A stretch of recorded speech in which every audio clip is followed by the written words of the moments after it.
I decided to focus this middle lecture on the beast and Babylon, which are a couple of these topics that inevitably both generate confusion and curiosity in the book of Revelation, and we'll see where this goes. The vision of the beast in Babylon is something that occurs in the middle of the book. And so as I move a little bit closer, I want to raise a somewhat larger topic that I think will help create an on-ramp into engaging with these two figures. And what do they signify? What's it all about? Because clearly they have to do with the forces of evil that are present and active in the world. How do we get at that? One of the things that we find with Revelation is that Revelation communicates through picture language, that it's richly visual book, that it pictures things rather than giving you kind of theological abstractions. It doesn't work in the realm of kind of disembodied theory. It gives you things that you can see with the eye of the mind. It gives you things that you can picture in your imagination. And so we want to talk a little bit about that whole notion of picture language. We left off in Revelation chapter 4, where we had come to the heavenly throne room, where all the heavenly hosts are gathered around the throne singing, "Holy, holy, holy," and I had the best seat in the house for that hymn. To hear you all in four-part harmony was a fabulous thing, and we'll get to a little more music shortly. But as we're here now, in chapter 5, we're going to get into our on-ramp into Revelation's whole notion of picture language.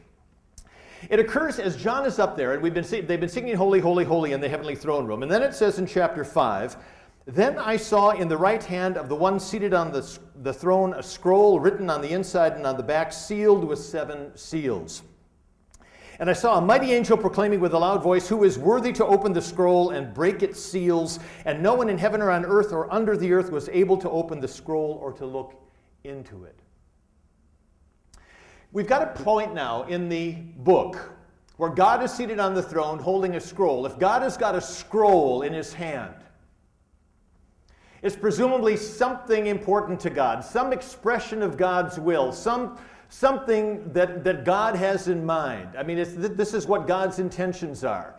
And so the question is, who is worthy to make the will of God known? Who is worthy to open that scroll? Who is worthy to break its seals? Who is worthy to reveal the will of God?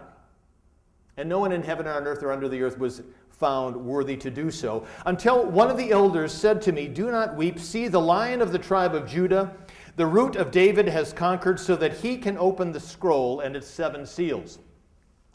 Now I pause at this point because here John is giving us some of his rich picture language. He doesn't give us some sort of abstract definition. He says, the lion is worthy. Interesting point. Now, presumably you don't need a degree in zoology to know something about lions. I'm assuming people in those 7 churches knew something about lions. And when you picture a lion, when you think about the traits of a lion, some of the things that come to mind would be fierce, powerful, yes. What's that? Noise. You got the roaring lion. Where does the lion rank in terms of the animal kingdom? King, exactly. I mean, we've got a royal sort of an image. I mean, your children and grandchildren know this, right? I mean, Disney does a movie, he calls it The Lion. You can fill in the blanks. Okay, so we've got an image. It's a common sort of an image, and to make sure we don't miss the point, he connects it biblically as well. The Lion of the tribe of Judah. Well, Judah was the royal tribe. It's the tribe of David. It's the tribe from all of which the heirs to David's throne had come. And so we're going back there, picking up an image that was familiar both broadly to the public as well as biblically. Lion imagery, strength, power, and might. The heir to David's throne. To make sure we don't miss the point, he goes on to say the root of David. David sort of is the reputation for being at the apex of the whole kingly line in Israel's history. We've got that whole notion of kingship. There's rich echoes of biblical language. And so the question is, Genesis talks about the Lion of the tribe of Judah. Isaiah talks about the root, the branch that will come forth from the root of the stump of Jesse, and so forth. All of those kinds of things. The question is now, if that is the one who is worthy, John wants to see how that hope is going to be realized. Now, it's an important thing in the book of Revelation that John has heard about the coming of the lion. He wants to see what the lion looks like. And so at this point in the book, it says in verse 6, "Then I saw," you got that? "Then I saw, between the throne and the four living creatures and among the elders, a lamb, standing as if it had been slaughtered." This is a point in the book of Revelation where it does this wrenching, jerking of the mind. Because you've been prepared through the picture language to say, we're waiting for the one who is to come to rule with strength and power and might, the one who's to be the heir to David's throne, the one who's to build the kingdom of God. He is the one who is worthy to make the will of God known. And when John turns, instead of seeing the lion coming roaring out of the scene, he sees a lamb. And you start thinking about the traits of the lamb. What comes to mind? Meek. Mild. What were they used for in the Old Testament? Sacrifice. Okay, so we've got the sacrificial animal. It's a very different kind of an image. It's one of those things in which you're looking for the one who is to rule with strength and power and might.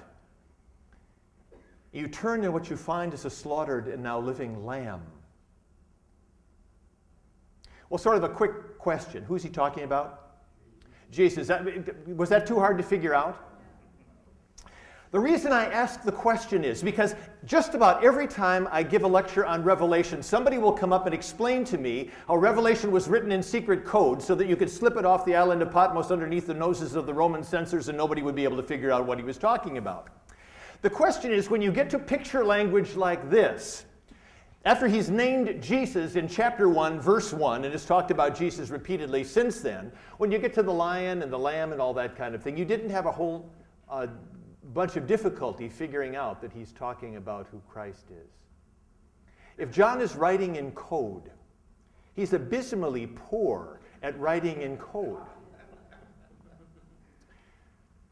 But what he's doing is giving us word pictures to help us picture who Jesus is. Well, is Jesus the lion or is he the lamb?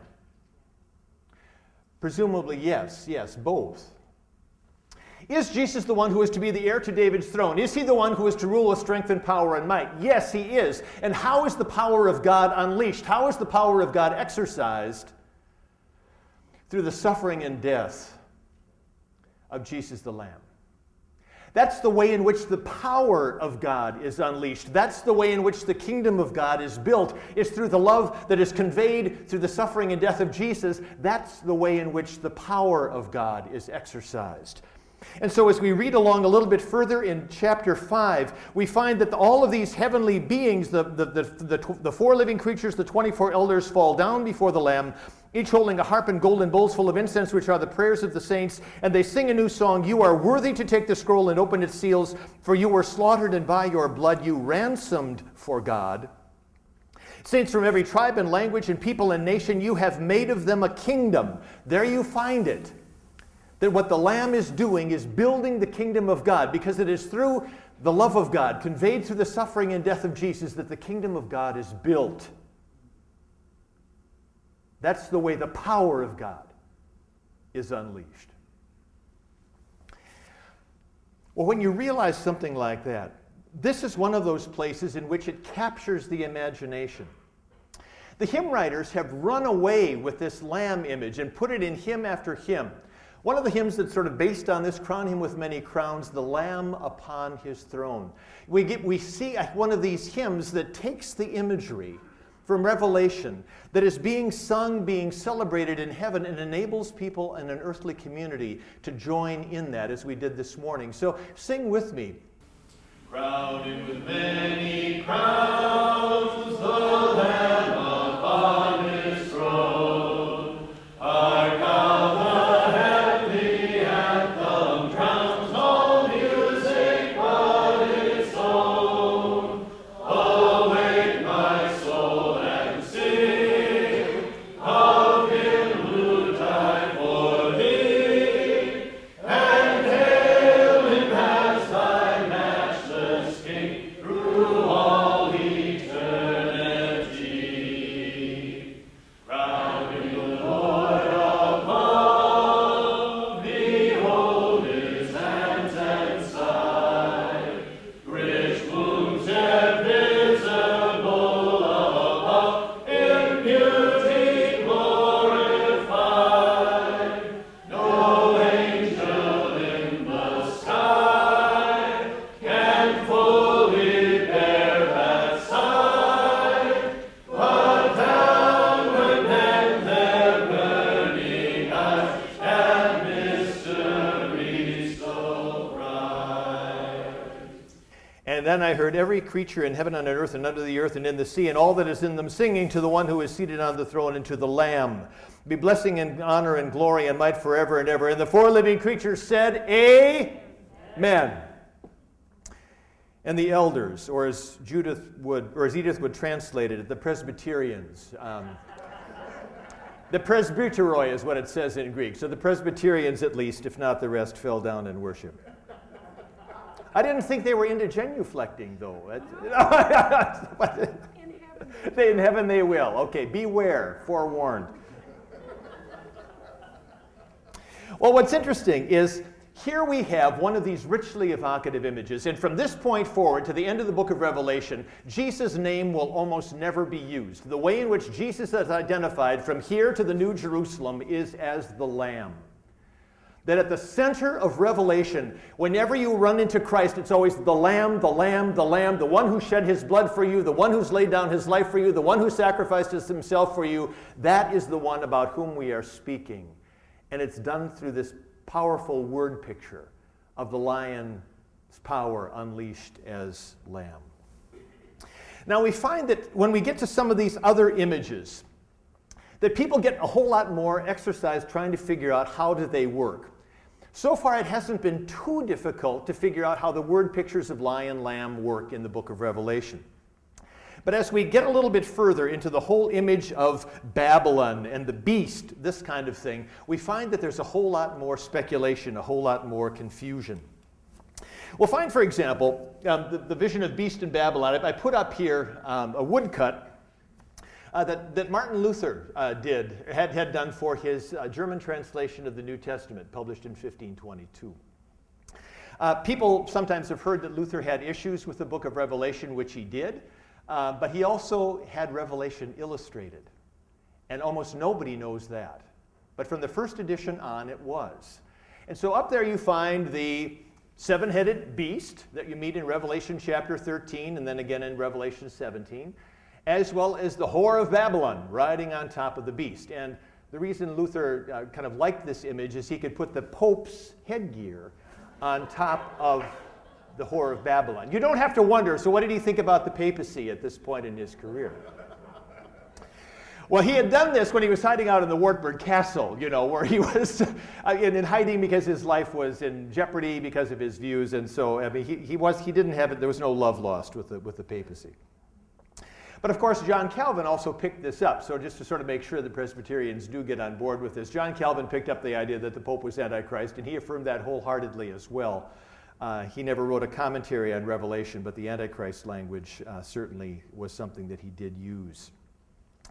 Now, as we're thinking about this whole notion of the Antichrist, the beast, that type of thing, you find that that's one of these places in Revelation that generates an enormous amount of interest, an enormous amount of curiosity. These are just some of the book titles, that you find in the popular market nowadays. I mean, is the Antichrist alive today? You can see a sort of a missile down there. We're waiting for the end of the world there. You can see a sort of 666 lurking in the background. They preferred that to the 616, which, those of you living here at 616 can take comfort in that. And then and then you've got the Mark. That's the volume on Nikolai Carpathia from the Left Behind series. The Mark, the Beast Rules the World. I mean, this kind of stuff, something that generates an awful lot of curiosity. The whole notion of of the Antichrist as the beast of Revelation with 7 heads and 10 horns goes way back to the early church. There was speculation about what the Antichrist might be. But in the modern sort of internet era, trying to determine who the Antichrist is has become something of a major industry. Certainly virtually every recent American president of either party has qualified in order to be the beast of Revelation. Henry Kissinger, he was one of the favorite candidates there for a while. I mean, if you're moving beyond that, you go back a few generations. I mean, Adolf Hitler was a candidate. You go back before that, Napoleon was a candidate. I mean, you don't have to look too far. And the polemical use of the image of the beast is something that makes it difficult, challenging to try and talk about. What's going on? As we get to the 13th chapter of the book of Revelation, that's where the beast is described. In Revelation chapter 13, verse 1, it says, "And I saw a beast rising out of the sea, and on its horns were 10 diadems, and on its heads were blasphemous names. And the beast that I saw was like a leopard, its feet were like a bear's, its mouth was like a lion's mouth. And the dragon gave it its power and his throne and great authority. One of its heads seemed to have received a death blow, but its mortal wound had been healed. And in amazement, the whole earth followed the beast, and they worshipped the dragon, for he had given his authority to the beast, and they worshipped the beast, saying, 'Who is like the beast, and who can fight against it?'" Now, as we're getting into this image of the beast, let me get one up there for you. That's what Revelation is describing there, this whole notion of a 7-headed beast with a leopard's body, a bear's feet, lion's mouth, and 10 horns on the top of it. It's a fantastic image. I mean, absolutely bizarre and gripping to the imagination, as so many people have found it. Now, as we're thinking a little bit about this, and this is one of the key components in the whole notion of what the Antichrist tradition is all about, one of the interesting things about this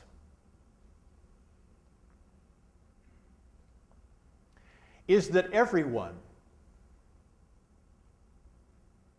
wherever they fall along the Christian spectrum, conservative to liberal or someplace in between, it seems that everyone agrees on one point. And the one point is that Revelation is making use of picture language. Now, I say that because when you're reading something like the Left Behind series or books like it, you'll find out that in there's a regular refrain. You've got to take the Bible literally, you've got to take the Bible literally, you've got to take it literally, you've got to take it literally. Now, the beast is a symbol of, oh, how interesting is that? What I mean is that nobody, not even the most literalistic interpreters of the Bible, assume that one day in the near future you are going to be watching and waiting for CNN to get this picture of a 7-headed monster coming lumbering out of the Atlantic Ocean that's got this leopard's body, the bear's feet, the lion's mouth, the 10 horns. It's going to come lumbering up Chesapeake Bay. It's going to hit Pennsylvania Avenue. It's going to start charging down there, going right for the White House. We're going to see, my gosh, it's a beast. We got it right there on CNN. It's going to be the end of the world. It's heading right down.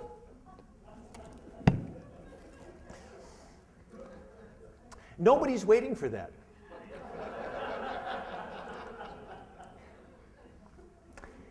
Everybody assumes that it's picturing something else. Nobody assumes that CNN is ever going to picture it on video cam. If you read Left Behind, what does the beast look like?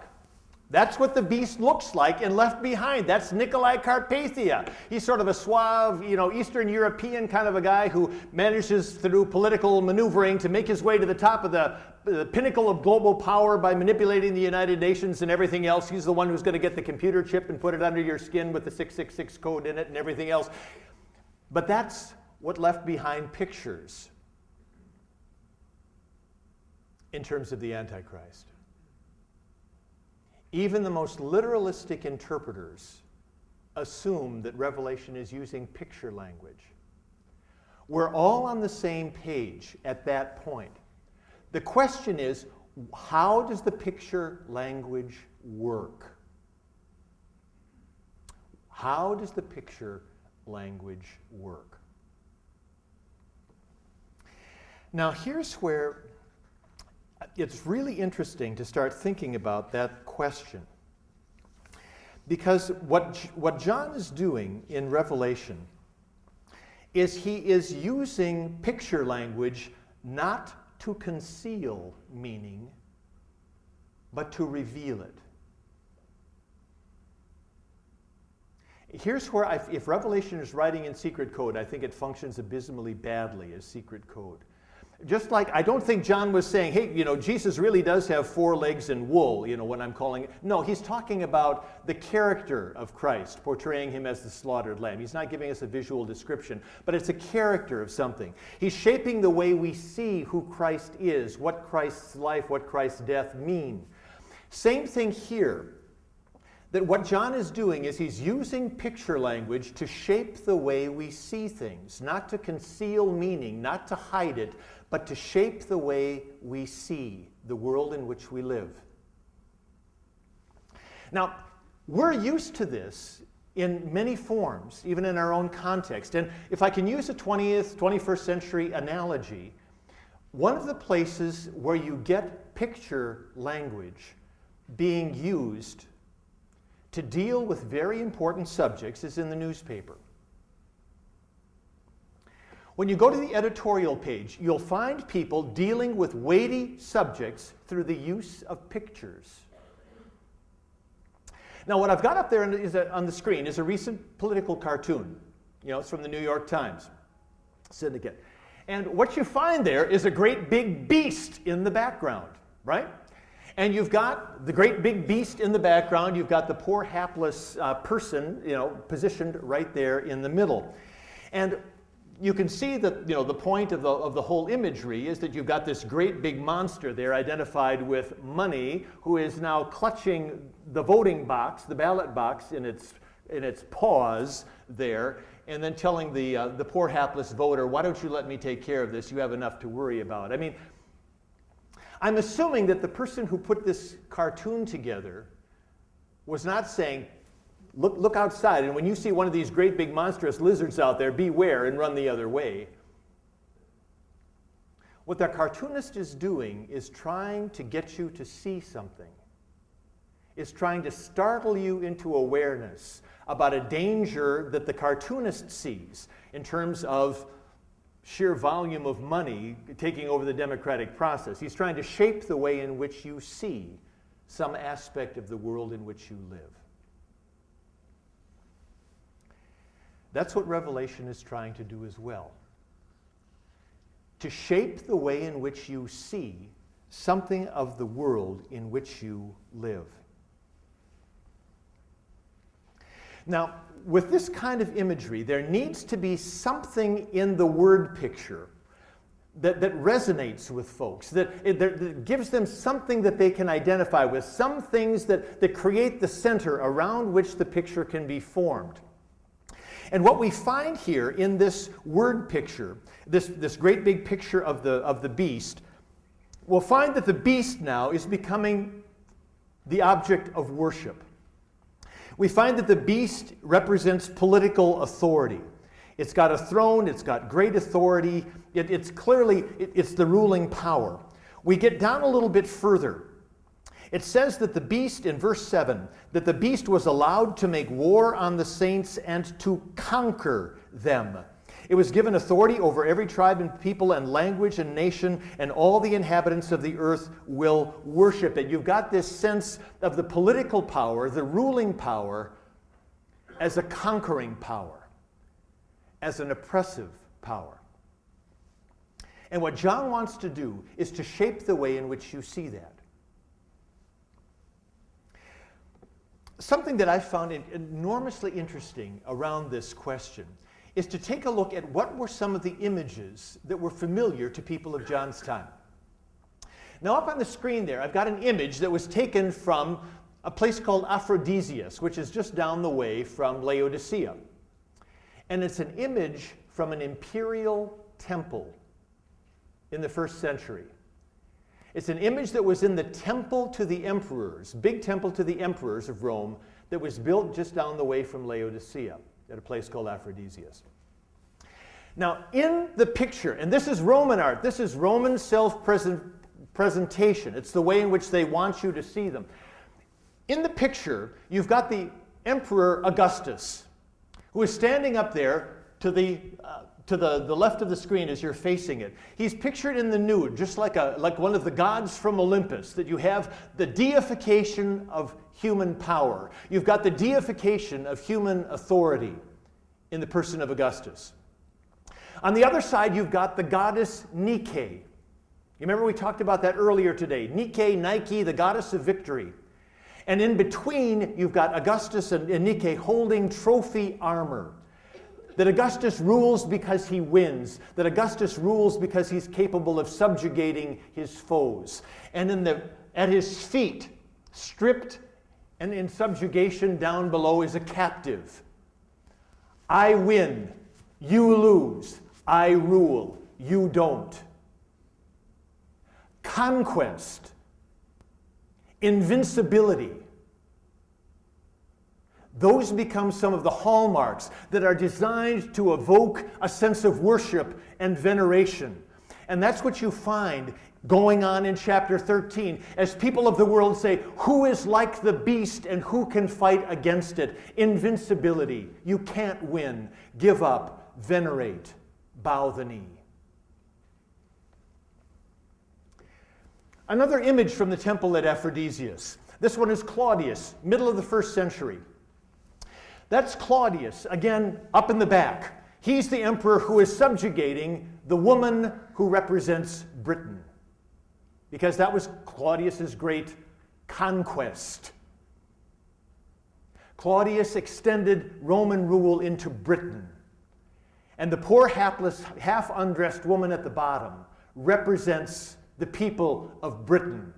I win, you don't. I rule, you don't. Victory, conquest, subjugation. This creates a sense of awe, invincibility. Bend the knee in worship. Now, in sort of the Roman imperial ethos, this deification of human authority,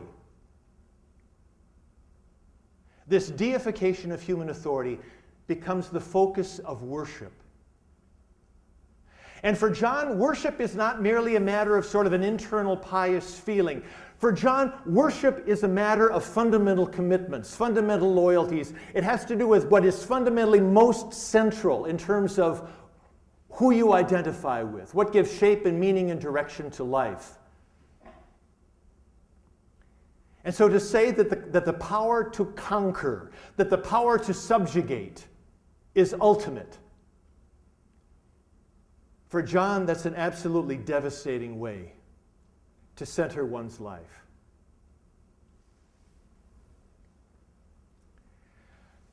John pictures the ruling power not as an Olympic god, but as a beast, saying that what you're deifying is savagery. What you're deifying is tyranny. What you're deifying is the power to subjugate and oppress and hold people captive. Is that really worthy of your worship?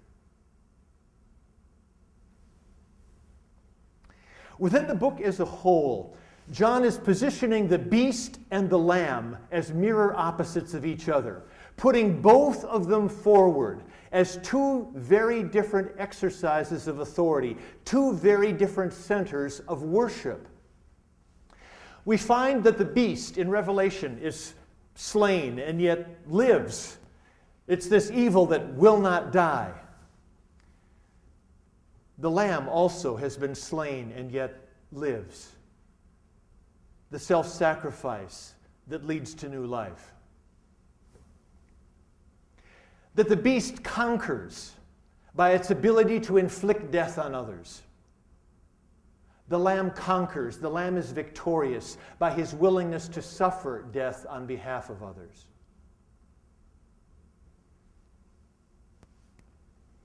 The beast oppresses people of every tribe and tongue and folk and nation. When referring to the Lamb ransoms people of every tribe and tongue and folk and nation and makes of them a kingdom and priests serving our God and Father. It's two very different types of exercises of power and authority. It's the power that oppresses versus the power that sets free. It's the power that inflicts suffering on others versus the power that experiences suffering on behalf of others. And what John does is he puts these two very different images in Revelation and saying, which is it that has a rightful claim upon you? Which is it that has a rightful claim upon your loyalty? Which of these two powers gives you your fundamental sense of identity? Who are you? Because who you worship tells me everything about who you are. There is no one who is an entirely free agent. Everyone identifies with something, and the question is what?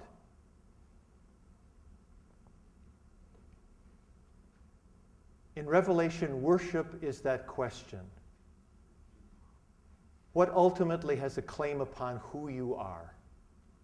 What ultimately gives shape and direction to your life, because something will. The question is what?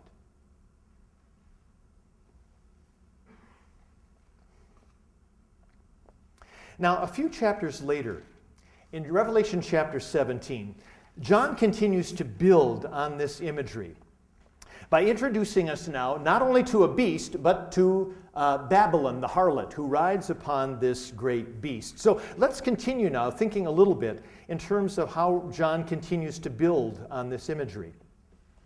In chapter 17 it says, "Then one of the seven angels who had the seven bowls came and said to me, 'Come, I will show you the judgment on the great whore, who is seated on many waters, with whom the kings of the earth have committed fornication, and with the wine of whose fornication the inhabitants of the earth has become drunk.' So he carried me away in the spirit into a wilderness, and I saw a woman sitting on a scarlet beast that was full of blasphemous names. And it had 7 heads and 10 horns. Same beast we saw here. The woman was clothed in purple and scarlet and adorned with gold and jewels and pearls, holding in her hand a golden cup full of abominations and the impurities of her fornication. And on her forehead was written a name, a mystery, Babylon the Great, the mother of whores and of earth's abomination. And I saw that the woman was drunk with the blood of the saints and the blood of the witnesses to Jesus." Well, later we find that the woman sitting on this beast that has 7 heads, where we're told that the beast's heads represent 7 hills. Oh gosh, a city set on 7 hills. What in the world could that be?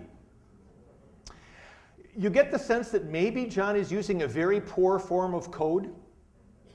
I don't want to belabor the point, but I hear it all the time. If John is trying to mask the connection with Rome, I think he failed utterly. If you've got somebody sitting on a beast whose heads represent 7 hills, and this woman represents a great city on the 7 hills, gosh, I think most Romans probably would have put the pieces together and realize that John is depicting the Roman world as a prostitute. What John is doing is he is again taking standard sorts of imagery. What I've got up there is a coin. I've got the actual coin on the left and a pen and ink sketch on the right, so you can see it a little bit more clearly. This is the way in which Rome would like to present itself. This is the way in which the ruling power would like you to see it. I mean, when you're looking at the woman there, she seems to be at ease, a sort of noble woman sitting there in a rather dignified pose, yet comfortable, at ease. She's got a sword in her hand, but she doesn't need to use it. She's feeling secure, no problems. She's got a very sober expression on her face, military attire. I mean, she rules, no question. Here's where John is sort of like the 16-year-old with the can of spray paint. He's going to become the graffiti artist who's going to come ducking out there, and he's going to be spraying graffiti all over this classic image of Rome. He's going to turn this noble lady into a drunken whore. That's what John does in Revelation chapter 17. He becomes the graffiti artist. Okay, he's going to give her this scarlet gown, okay, that you might expect a prostitute to wear. Very eloquent. He's going to have her clothes with gold and jewels. Those 7 hills on which the woman is reclining now become the 7 heads of the beast. I mean, the whole thing becomes ludicrous. She's got a golden cup in her hand full of sewage. I mean, it's absolutely grotesque. And what John is saying is that the ruling power, which seems to be so impressive, is really debauched and degrading.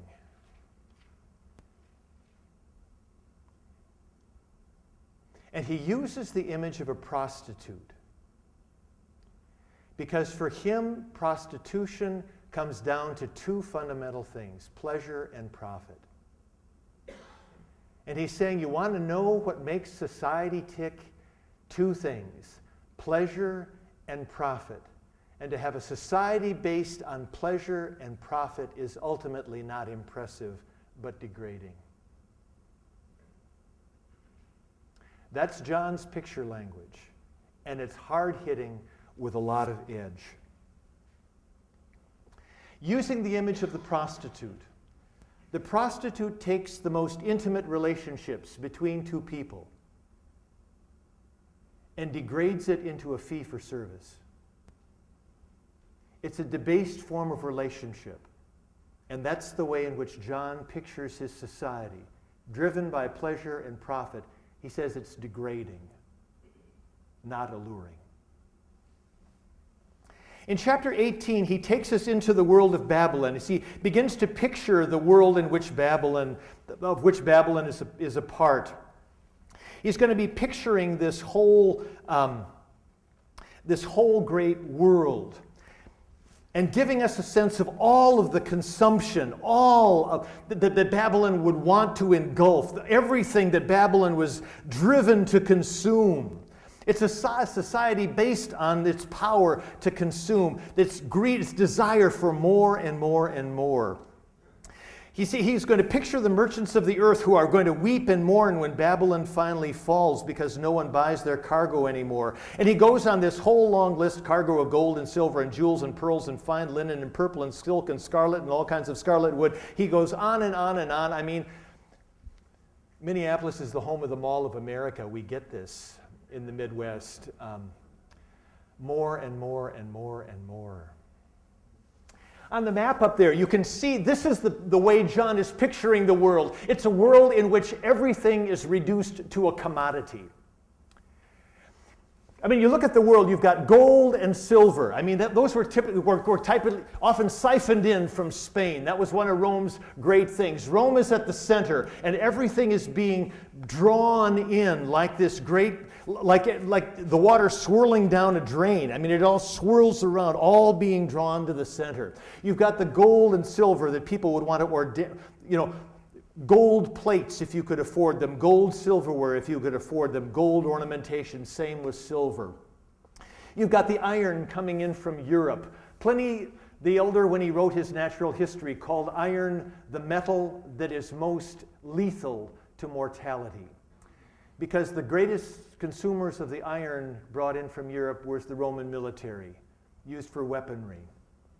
You find bronze being brought in from Corinth. The connoisseurs would spend exorbitant fees for it. You could even sniff it. The connoisseurs of bronze could tell by sniffing if it was the right stuff. Down in North Africa, citrus wood. That was a wood that was so expensive that it would cost you the equivalence of tens of thousands or hundreds of thousands of dollars to buy one small table made of citrus wood. It had an elegant grain, and it was so hard you could spill wine on it at a Roman banquet and it wouldn't stain. And so people would spend thousands to buy a single piece of furniture, hundreds of thousands to furnish an entire banquet, all for the sake of ostentation. Across North Africa, flour being brought in from the wheat fields, ivory being brought in from North Africa and parts further south. Pliny would complain that the ivory was becoming so scarce because the demand was so high that they were now having to import more from India because the African elephant population was on the decline. We didn't invent environmental disasters. The Romans were there way before us. Spices and incense being brought in, pearls and silk from farther east, and in the area where John's readers lived was the center of the slave trade. The ultimate trade in terms of reducing human life to commodity. When John gets to the end of his list of all of the commerce that was being waged in the Roman Empire, the last little bit of it here says that they were buying commerce in cattle and sheep and horses and chariots. The New RSV reads slaves, but the Greek actually says bodies. People were buying and selling bodies. And then John adds, and the souls of human beings.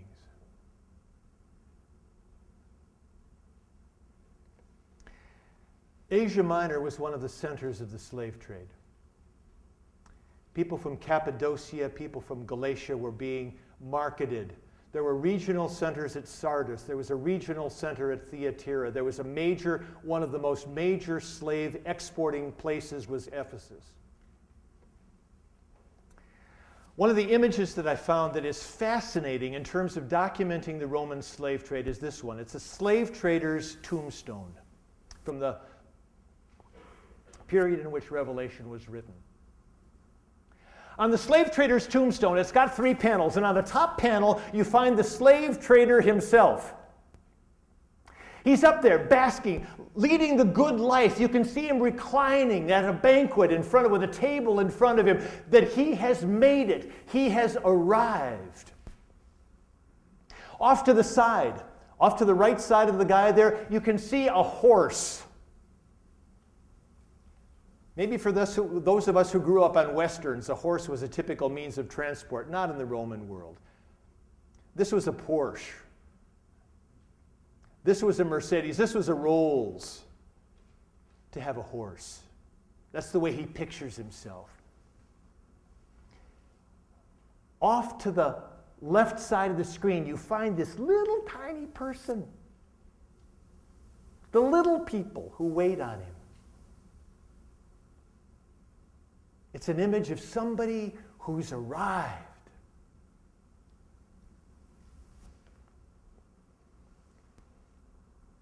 In the middle, you find people engaged in the production of wine. And wine was an integral part of the Roman slave trade, because you gather the wine that you find people carrying in the big baskets over on the left in the middle panel. In the middle, they're kind of setting it down. They're bringing in the grapes from the harvest. And then over on the right side, you find the guy with the jar on his back. He's carrying off the wine for shipment.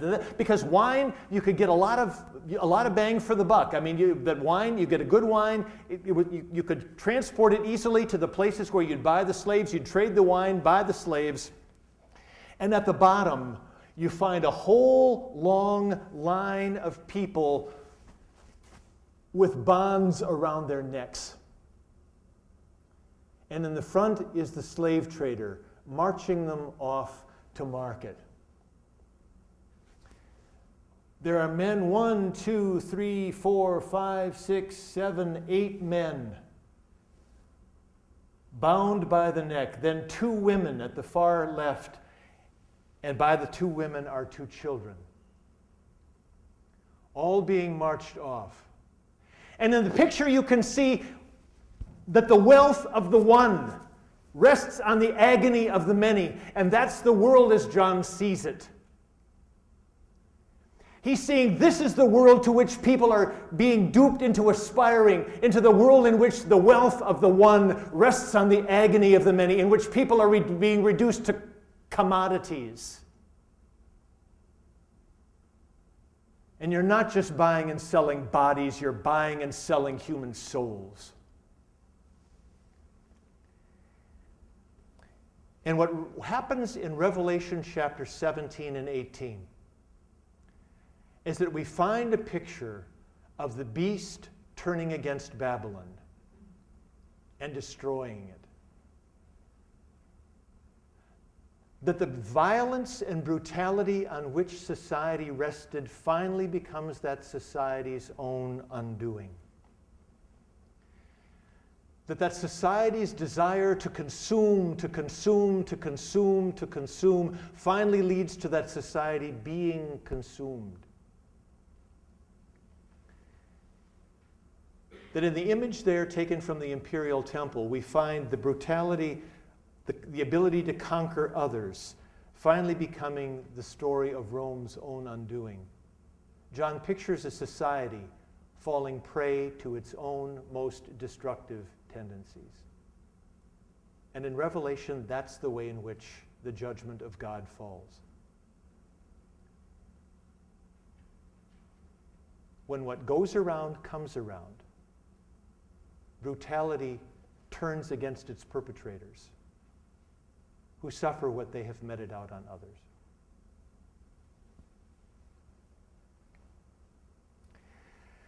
It's a startling picture, every bit as punchy as anything you would find on the editorial page. And what John is doing is he is calling people to see with new eyes something of the society in which they live. John contrasts the lamb and the beast, asking which claims your loyalty, which claims your allegiance, what gives shape and direction to your life. He pictures now the city of Babylon,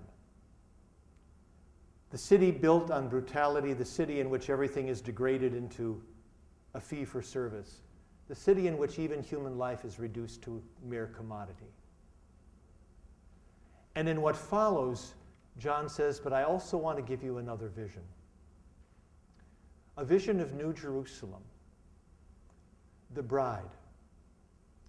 A city that's based not on mutual use and abuse, but a vision in which the power of God creates a society, a vision of a community that's based on mutual trust relationship. It's a city that you can't build from the ground up in this world, but it's a city that calls you into the future nonetheless. That will be the vision of New Jerusalem, where we go after supper, because that will be the counterpart to John's Babylon. These contrasting visions shape the way John sees things, calling them out of the world, out of seeing the world as a place in which they are held captive, to seeing their identity, to seeing their place as something that is ultimately under the greater providence of God, the greater promises of God, and the redemptive power of God. In the wake of the vision of Babylon, it awakens a sense of longing for something else. In that city of New Jerusalem, we're going to be finding a river. And the question is, shall we gather at the river? Revelation 21, the New Jerusalem vision, has inspired countless hymns that talk about human longing for something that takes them beyond the present moment, the present forms of oppression, into something greater. Shall We Gather at the River was a hymn that was actually composed in a city. I always thought it was in Appalachia someplace, but it was actually composed in Brooklyn, New York, during the American Civil War. And it was by a pastor who had gotten tired of the nightly news. Because by the time he wrote it in the middle of the Civil War, there had been several 100,000 people who had died. And the war wasn't anywhere near over. There was sickness going on in urban Brooklyn. And he laid down on the couch and said, why is it that all of our thoughts are constantly drawn to the river of death? He said, because in the promises of God, we have a vision of the river of life, which comes to us here and now as promise and calls us into the future in hope. Shall we gather at the river, where bright angels be at dawn, with its crystal tide forever, flowing by the throne of God?